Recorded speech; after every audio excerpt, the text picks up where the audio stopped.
பிரசித்தி பெற்ற திருக்கோவில்களில் நாள்தோறும் சிறப்பு வழிபாடுகள் மற்றும் அபிஷேக ஆராதனைகள் வெகு விமரிசையாக நடைபெற்று வருகின்றன.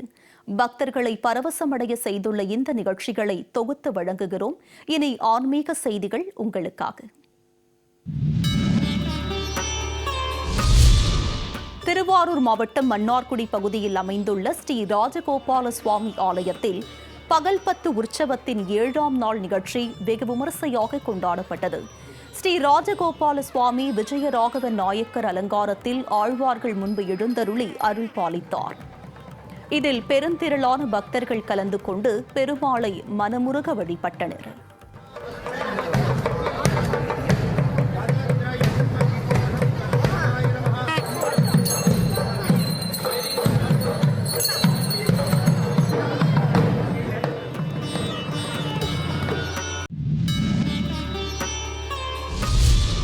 நாகை மாவட்டம் வேதாரண்யத்தில் பழமை வாய்ந்த வேதாரண்யேஸ்வரர் திருக்கோவிலில் ரிக், யசூர், சாம, அதர்வன வேதங்கள் வழிபட்ட தலமாக கருதப்படுவதால் சிவபெருமான் வேதங்களுக்கு காட்சி அருளும் விதியபாத ஐதீக விழா வெகு விமரிசையாக நடைபெற்றது. 4 வேதங்கள் சுவாமி சன்னதி முன்பு எழுந்தருள சிறப்பு பூஜைகள் செய்யப்பட்டு சிவாச்சாரியார்கள் வேத மந்திரங்கள் முழங்க மகா தீபாராதனை காண்பிக்கப்பட்டது. தொடர்ந்து கல்யாண சுந்தரர் வெள்ளி ரிஷப வாகனத்தில் எழுந்தருள அஸ்திர தேவருக்கு வேத மந்திரங்கள் முழங்க சிறப்பு பூஜைகள் செய்யப்பட்டு வேதாமிருத தீர்த்தத்தில் தீர்த்தவாரி நடைபெற்றது. சுற்றுவட்டார பகுதிகளைச் சேர்ந்த ஏராளமான பக்தர்கள் கலந்து கொண்டு சுவாமி தரிசனம் செய்தனர்.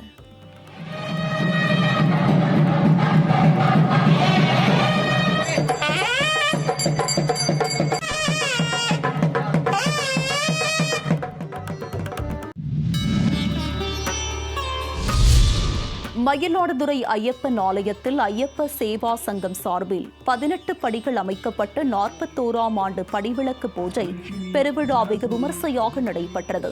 15 அடி உயரத்தில் 18 படிகள் அமைக்கப்பட்டு அதன் மீது சுவாமி ஐயப்பனின் பஞ்சலோக திருமேனி வைக்கப்பட்டு ஆராதனை செய்யப்பட்டது. தொடர்ந்து பெண்கள் குத்து விளக்குகளை ஏற்றி வைத்து பூஜைகள் செய்து ஐயப்பனை வழிபட்டு பிரார்த்தனை செய்தனர்.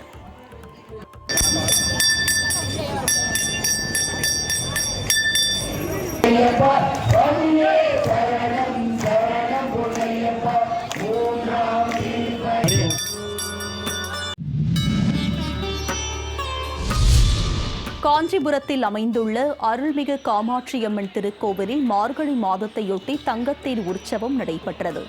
காமாட்சியம்மன் அடர் பச்சை நிற பட்டுடுத்தி வண்ண மலர் அலங்காரத்தில் பக்தர்களுக்கு காட்சியளித்தார். அலங்கரிக்கப்பட்ட அம்மன் தங்கத்தேரில் எழுந்தருளி அருள் பாலித்தார். திரளான பக்தர்கள் ஓம் சக்தி பராசக்தி கோஷங்கள் முழங்க தங்கத்தேரினை வடம் பிடித்து இழுத்து காமாட்சி அம்மனை தரிசனம் செய்தனர்.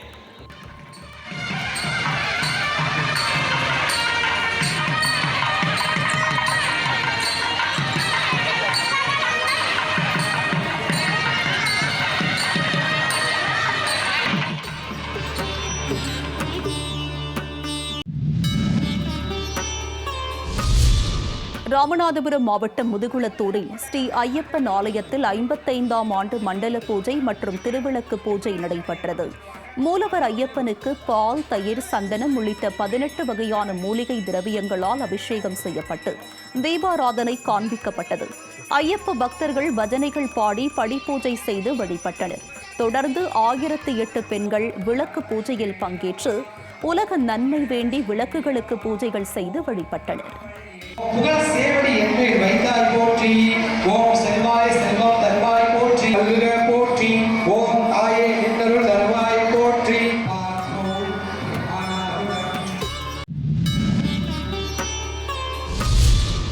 நெல்லை டவுன் பகுதியில் அமைந்துள்ள நெல்லையப்பர் கோவில் சன்னதி தெருவில் ஐயப்ப சேவா சங்கத்தின் சார்பில் 1008 விளக்கு பூஜை நடைபெற்றது. ஆயிரக்கணக்கான பெண்கள் கலந்து கொண்டு விளக்கேற்றி பூஜைகள் செய்து சுவாமி ஐயப்பனை வழிபட்டனர். திருவிளக்கு பூஜை நடைபெறும் பகுதியில் அலங்கரித்து வைக்கப்பட்டிருந்த ஐயப்பன் விக்கிரகத்திற்கு இஸ்லாமியர் ஒருவர் சாம்பிராணி புகையிட்டு வழிபட்டு சென்ற சம்பவம் அனைவரிடத்திலும் நிகழ்ச்சியை ஏற்படுத்தியது.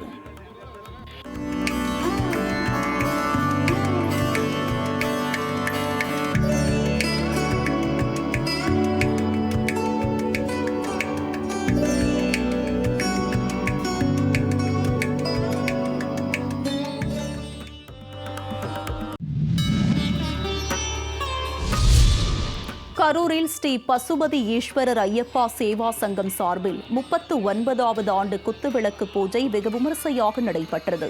இதில் ஏராளமான பெண்கள் கலந்து கொண்டு விளக்குகளுக்கு அர்ச்சனைகள் செய்து விவசாயம் செழிக்க வேண்டியும் அனைவரும் நலமுடன் வாழ வேண்டியும் வழிபாடு நடத்தினர்.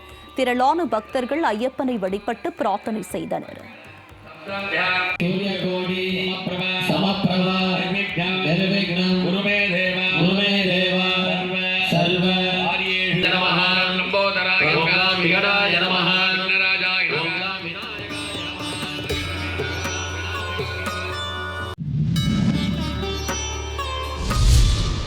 கும்பகோணம் அருகே நாச்சியார் கோவிலில் அமைந்துள்ள ஸ்ரீனிவாச பெருமாள் கோவிலில் கல் கருட சேவை நிகழ்ச்சி கோலாகலமாக நடைபெற்றது. புஷ்ப அலங்காரத்தில் கருட பகவான் எழுந்தருளி சேவை சாதித்தார். தொடர்ந்து கருட பகவானுக்கு சிறப்பு தீபாராதனை காண்பிக்கப்பட்டது. இதையடுத்து கல்கருட வாகனத்திலும் அன்னபட்சி வாகனத்திலும் பெருமாள் எழுந்தருள திருவீதி உலா நடைபெற்றது. ஆயிரக்கணக்கான பக்தர்கள் இந்த நிகழ்ச்சியில் கலந்து கொண்டு சுவாமி தரிசனம் செய்தனர்.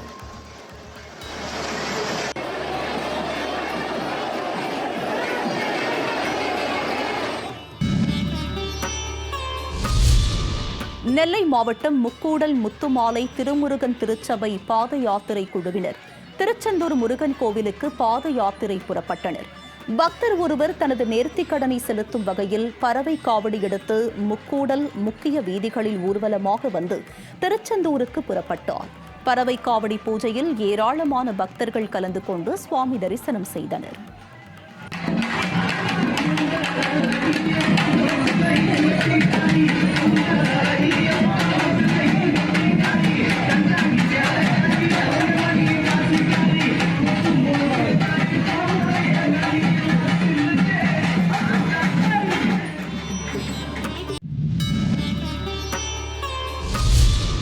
நாமக்கல் மாவட்டம் மோகனூர் சாலையில் பிரசித்தி பெற்ற ஐயப்பன் கோவிலில் 60வது ஆண்டு மண்டல பூஜை விழா வெகு விமரிசையாக நடைபெற்றது. பக்தர்கள் கொண்டு வந்த நெய் மூலம் ஐயப்ப சுவாமிக்கு நெய் அபிஷேகமும் சிறப்பு அலங்காரமும் செய்யப்பட்டு மகா தீபாராதனை காண்பிக்கப்பட்டது. இந்த மண்டல பூஜை விழாவில் ஏராளமான ஐயப்ப பக்தர்கள் மற்றும் பொதுமக்கள் கலந்து கொண்டு சுவாமி தரிசனம் செய்தனர்.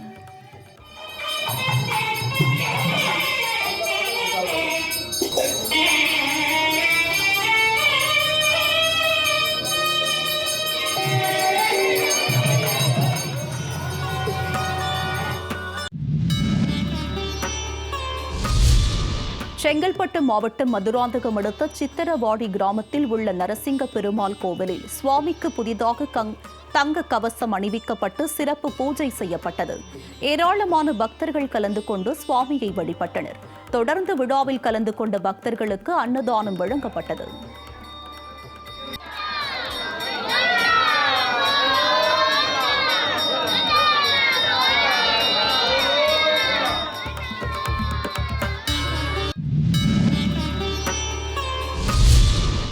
தென்காசி மாவட்டம் பாவூர் சத்திரம் அருகே பெத்த நாடார்பட்டி ஸ்ரீ மாயாண்டி சுவாமி கோவில் பனை ஓலை பெட்டிகளில் தேங்காய் வாழைப்பழம் படைக்கும் வினோத திருவிழா நடைபெற்றது. பக்தர்கள் சுவாமிக்கு தேங்காய் வாழைப்பழத்தை படைத்து சுவாமி தரிசனம் செய்தனர். தொடர்ந்து அதனை வீட்டிற்கும் எடுத்துச் சென்றனர். சுற்றுவட்டார பகுதி மக்கள் இந்த விழாவில் கலந்து கொண்டு சுவாமியை வழிபட்டனர்.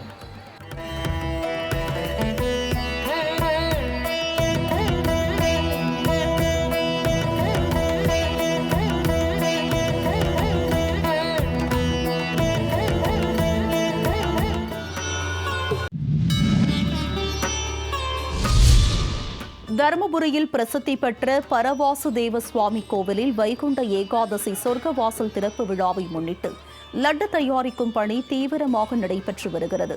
வரும் 30ஆம் தேதி சொர்க்கவாசல் அன்று பரவாசுதேவ பெருமாளை தரிசிக்க வரும் பக்தர்களுக்கு லட்டு பிரசாதம் வழங்கப்படும். அதற்காக லட்டு தயாரிப்பு குழுவினர் சார்பில் சுமார் 7 லட்சம் ரூபாய் மதிப்பில் 75,000 லட்டுகள் தயாரிக்கும் பணி கோவில் வளாகத்தில் நடந்து வருகிறது. சர்க்கரை, கடலை பருப்பு, நெய், முந்திரி, திராட்சை, ஏலக்காய், சுத்திகரிக்கப்பட்ட எண்ணெய் கொண்டு லட்டுகள் தயார் செய்யும் பணியில் சமையல் கலைஞர்கள் ஈடுபட்டுள்ளனர்.